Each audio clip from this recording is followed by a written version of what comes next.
The question to BMW back in 2014 was, how many turbos do you really need in your diesel X5? And do you know what their answer was? It was yes. Oh yes. This is the tri-turbo BMW X5 M50D. And it's nuts.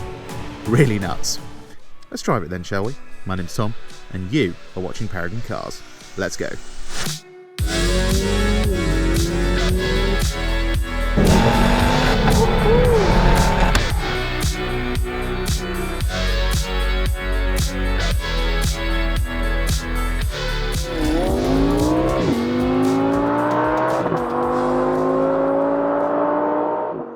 I really do wonder where BMW was going with this back in 2014. Like, can you imagine the engineering team explaining why they needed yet another turbo in an already very powerful engine? Anyway, this M50D puts out 381 horsepower and a monstrous 740 Nm of torque to all four wheels via its very rear-drive bias X-Drive system. Shall we see what it can do on the 30 to 70 sprint then? Yeah, let's.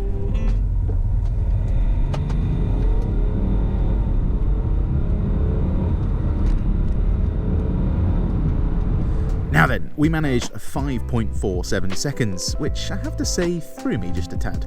I thought this would have been just a bit quicker than that. However, when you watch the footage back, you realise that this car is geared for fast German autobahns, and not 30 to 70 times. This thing had to shift through 3 gears just to go from 30 to 70 miles per hour. And yeah, it also weighs 2.2 tons. Rest assured though, this thing is far quicker than the numbers would suggest. Anyway, inside it's what I'd call an aging but certainly not outdated interior. In fact, one thing I really like in this interior is the wireless charger that actually holds your phone in place. So many manufacturers whack a wireless charger in their car that just doesn't hold your phone properly. So the second you touch the brake or throttle, your phone goes into low Earth orbit. Other notable features in this X5 are the optional highly adjustable seats. I'll explain later why those are very much worth the money. Also, the extended storage pack that gives you a little cubby next to the driver's seat. Very useful for, things. Then there's also some very nice cup holders that hold your drink in place well, and a pretty decent Harman Kardon sound system. Definitely worth getting that system, by the way, as the stock sound system is a bit rubbish in my opinion. Moving to the back, you get some adjustable rear seats that have a pretty decent amount of room and an armrest with very nice cup holders and some extra storage. Unfortunately, this is where it all goes a bit downhill for me though, as whilst there's an easy access function for getting into the third row, unless you plan on chopping your legs off, you're not really going to fit back there. Then it gets even worse, as if you want to fold the rear seats down, you better make sure every other seat is as far forwards as possible, otherwise they will get stuck on the way down. So, not ideal, but anyway, once you've completed your car Jenga, then you're left with a very large and pretty flat load floor that can take pretty much anything you can throw at it. You know, we're talking washing machines, maybe even a fridge. Then you even get a 12-volt socket and a split-fold tailgate, so you can plug in a mini fridge and sit in the back if that's your kind of thing. Anyway, let's get on to what we're all here for, the driving. Oh, that's right folks, we are in the ultimate sleeper BMW X5.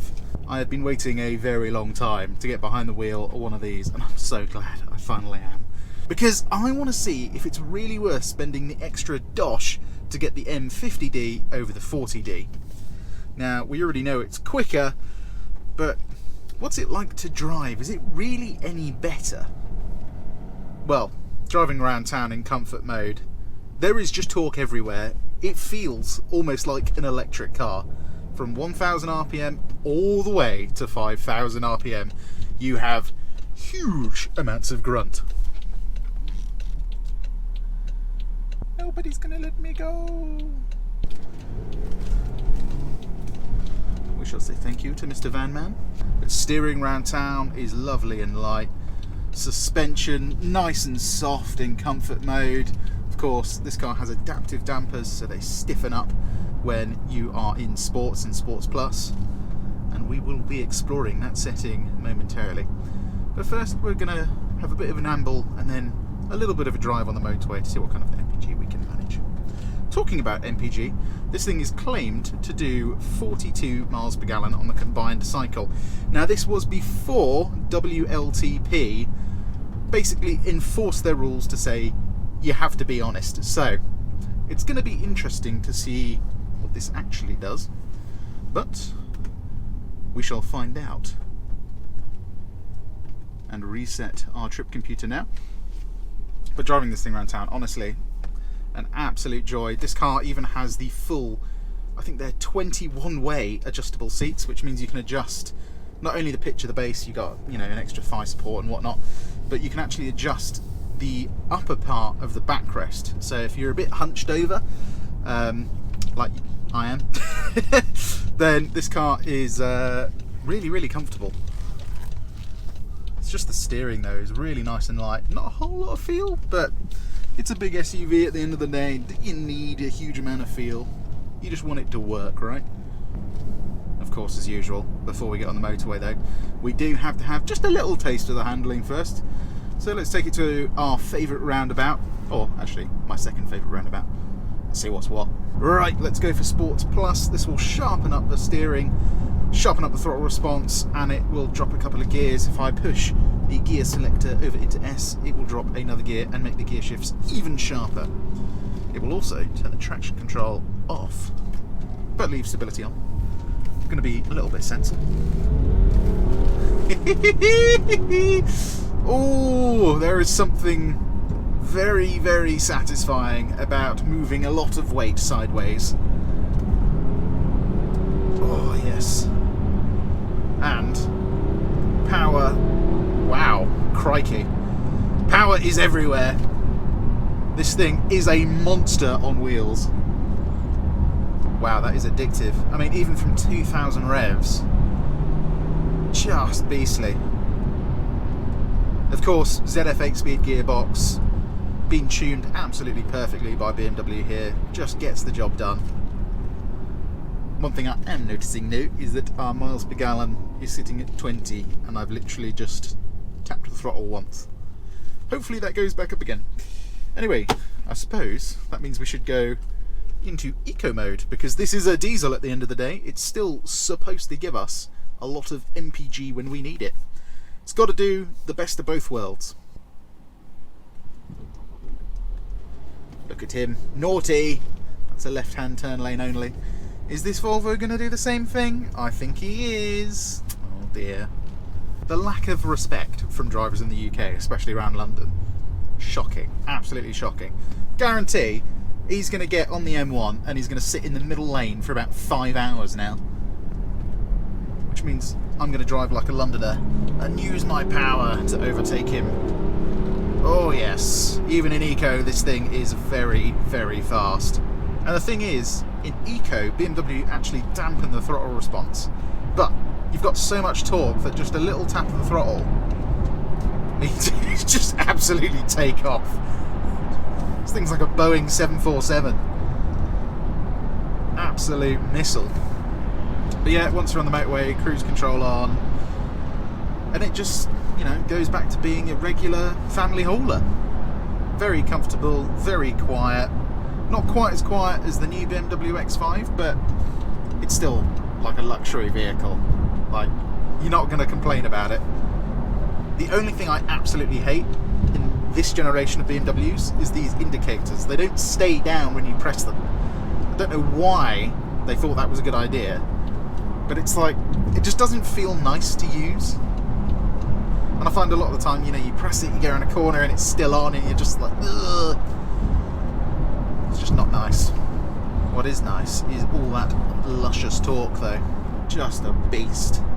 One thing I've noticed is that our range is dropping quicker than I thought it would. I may have to stop to fill up with diesel.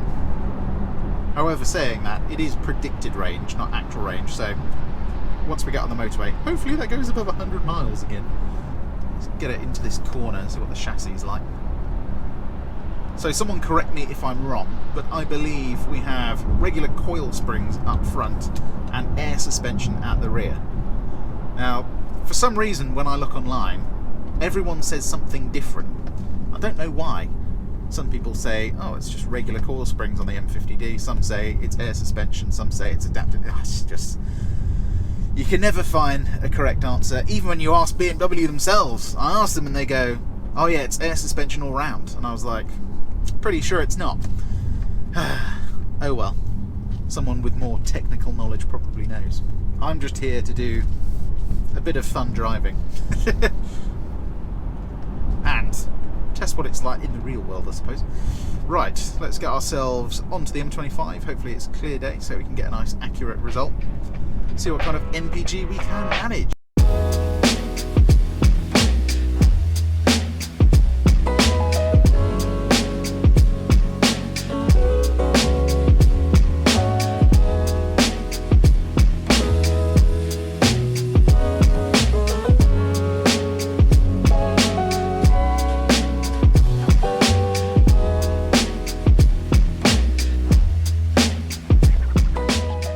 Alrighty then, we managed 34.2 mpg. So in reality, on a very long motorway journey, you could probably expect to see about 35 to 38, maybe even 40 miles per gallon if you're driving pretty slowly. But if you're driving at 7.8, it's going to be like 36 to 38 mpg, which when you consider the performance that this thing offers, that is a damn good figure. There's no petrol cars really that offer this kind of performance with this much interior space that can do that MPG figure. Pretty damn extraordinary. How extraordinary is it though when we take it to a B road? Let's go to one now and find out. So, Sports Plus, gearbox into Sports as well. I'm going to go for manual because ZF8 speed gearbox is nice. Now I know a diesel you typically wouldn't go for manual. Kind of ride the wave of torque, but this engine does rev out nicely, as I shall now demonstrate. That low down grunt is mental. Front end holds on for a while, all the way to 5,000, and look at that, blisteringly fast. This thing just revs so well. I mean, it revs like a petrol engine. It's absolutely nuts. Test the brakes. Yeah, they work. It's typical BMW stuff though, really. They have this like pretty disconcerting feel to them. I'm not super duper happy about. Now, interestingly, this says that it's low on fuel, but for some reason, from 2013 to 2017, BMW had this weird, like, highly predictive fuel thing where it says you have less fuel than you actually have. I don't know why they do that. Anyway, coming around a corner, ride the wave of torque. Oh yes. And in one gear you can go from basically 0 to 70, and that's what you want in a big old diesel, isn't it? Even in like 6th gear, let's slow down to 50 miles an hour, under 2,000 RPM, plant your foot. 2,700 RPM is where that big old turbo comes in. But you've still got loads of low down torque. It just means, as I've said, you've got power everywhere. It's a brilliant engine, really is.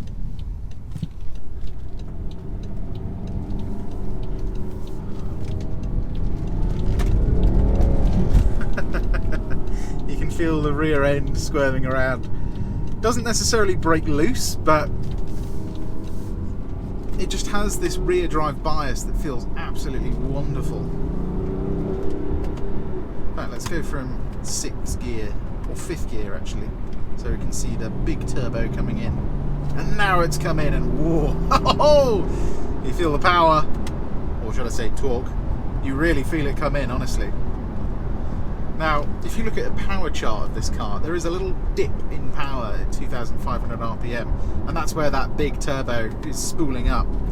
But can you feel it? No. Anyone that says they can is lying, really. The only thing you can feel is that big turbo coming in. That's what you can feel.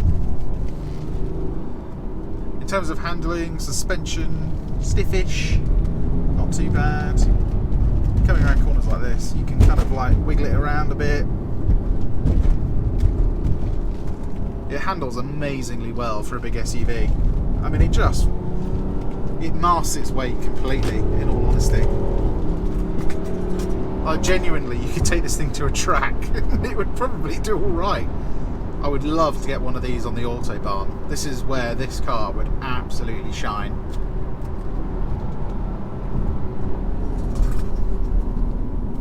I just love how understated it is as well. You know, you get little accents like the silver wing mirror caps, little fender blades, but that's it basically.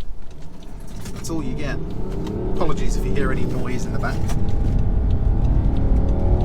I mean, look at how this thing revs out. Crazy. It just keeps going. Absolutely nuts. Lovely sharp gear changes as well. Just so smooth. I mean, that's what you want with an engine like this. You just want power everywhere and for it to just be buttery smooth. Oh, yeah. Grunt it has. I mean, to me, it's like a 40D, but it just keeps revving. Where the 40D runs out of puff after like 4,000, this just keeps going. Keeps going and going and going and going. And the thing is, the 40D engine is still really good. So, you know, it's only the 30D where you do notice the lack of power up top, really. The 40D still has plenty of punch up top. At the end of the day, that's the same engine that's in the 335D. And that's already a monstrous unit. But this is... it's a whole different gravy.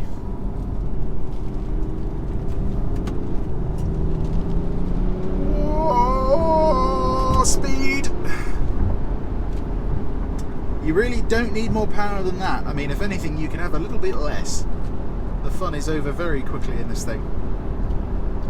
And it's the in-gear performance where this really shines. So, with like a petrol car, you kind of have to downshift a couple of gears and rev it out.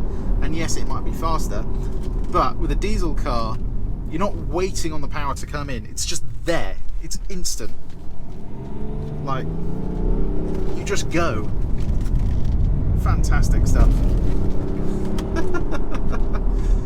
Oh, wow. What a freaking machine. Ah, yes. It is a special thing indeed. Let's see how special it is now down a little pothole British B road though. Because that is where some SUVs at least can struggle. But I have high hopes for this thing because it has a black badge. What on earth was that? Yeah, respectable builds. Maybe not that one. Anyway, let's get to a little B road, shall we? Okay, we're going to go for third gear, I think. Low in the rev range, but when you put your foot down, she takes off. Oh my goodness. It's just, you don't expect that like extra layer of power. Yeah, third gear all the way up to 60 easily. Have a nice big bumps, chuck it in. Yeah. It's still a Beamer. Handles so well. Around corners like this as well. Whack it in third, toss it in. Certainly wouldn't do that in a Defender. Whew. So quick. Okay, can we hit 60 before the junction? Or before the corner, rather? Ooh, that was my fault. Did actually rev it out there. Still easily hit 60 though. Woohoo! Oh, that throttle response above 3,000 RPM. Absolutely mental. It's saying I'm running out of diesel. But in reality, I'm actually not. I don't know why it does that. But cornering in this thing, I mean, it's so good. It really is so good. The weird thing is, for me, it still feels like an SUV, whereas like an Audi Q7 really doesn't. But it just hides its mass so well. Like, you still have this commanding driving position. Whoa, can't even talk, this thing's so fast.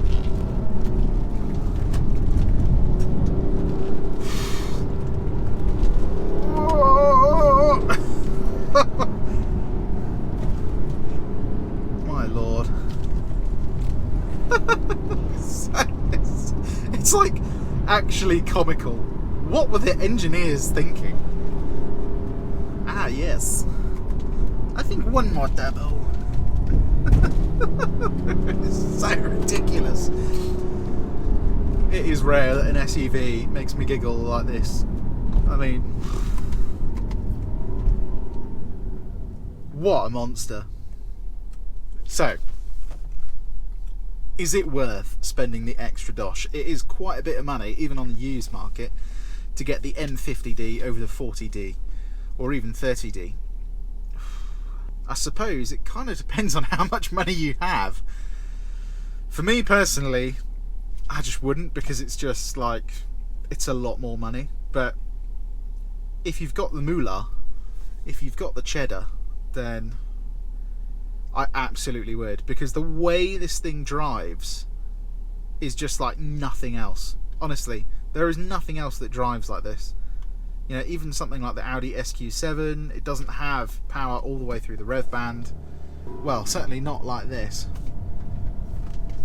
You know, I mean, the only other car that would compare to it, I suppose, is the newer M50D, which I would love to have a go in. So, sales team, if you're watching, please go and buy one of those, and I can have a go in it. But honestly, you know, it's got that diesel personality where you've got torque low down, and then it drives like a petrol car up top, which makes it so much fun. And that's the thing that really differentiates it from the rest of the diesel engines that are in this lineup, is you can really push it, you know, drive it at 10 tenths, and it feels nice. You know, it doesn't run out of puff at all. You can drive it all the way to the red line, and it, yeah, just awesome. It's made me regurgitate a small amount of my breakfast. So I think now I'm going to go back into comfort, and I think we shall conclude this video. So if you enjoy content like this, please give us a like, and please subscribe if you're not already. Only 1.8% of people that watch this channel are subscribed, so please do subscribe. It really helps our numbers, especially if you want to see more videos. But yeah, if you want to check out all the cars we've got for sale, there will be links in the description below. There should be a link for this car. If there isn't, then it's either not been prepped for sale yet, or it's already sold, which is usually the case, unfortunately, so you missed it. But if there is a link, go and check it out, go and have a look. It is a lovely machine. And if you don't want to spend a lot of money on an M50D, there are some other diesel BMWs for sale, of which, as I said, there will be a link in the description for those. Anyway, my name has been Tom as usual, and you have been watching Paragon Cars. I'll see you on the next one. Cheers.